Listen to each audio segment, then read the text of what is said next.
Hi hello. അപ്പോൾ ഇന്ന് ഒരു ലേറ്റ് ഓണത്തിന്റെ ഒരു കുട്ടി വ്ളോഗാണ്. അപ്പോൾ ആദ്യം തന്നെ നമ്മുടെ സ്റ്റുഡൻസിന്റെ കുറച്ച് എൻട്രിയാണ് കാണിച്ചു തരാം.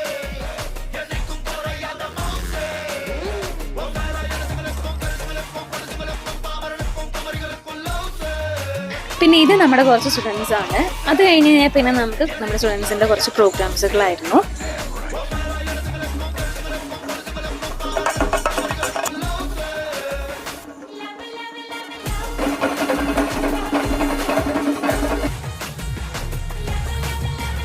ഞാൻ ഒത്തിരി എൻജോയ് ചെയ്തൊരു പ്രോഗ്രാം ആയിരുന്നു കേട്ടോ ഇത്. സ്റ്റുഡൻസിൻ്റെ ഒപ്പം ഞാൻ അടിപൊളിയായിട്ട് എൻജോയ് ചെയ്തു. പിന്നെ നമ്മുടെ ഓണം പ്രോഗ്രാം കഴിഞ്ഞ് വേറൊരു പരിപാടി ഇവിടെ ഉണ്ടായിരുന്നു. ഒരാളെ കാണിച്ചു തരട്ടെ. ഹനാൻ ഷാന്റെ പ്രോഗ്രാം എൻ്റെ എക്സ്പെക്റ്റേഷനിലേക്കാണ് വലുതായിരുന്നു. അത്രയും അടിപൊളി പ്രോഗ്രാം ആയിരുന്നു. അത് കഴിഞ്ഞ് പിന്നെ നമുക്ക് കുറച്ച് DJ പ്രോഗ്രാംസ് ഉണ്ടായിരുന്നു. അങ്ങനെ സ്റ്റുഡൻസിൻ്റെ ഒപ്പമൊക്കെ നമ്മൾ അടിച്ച് പൊളിച്ച് തിരിച്ചു പോകുന്നു.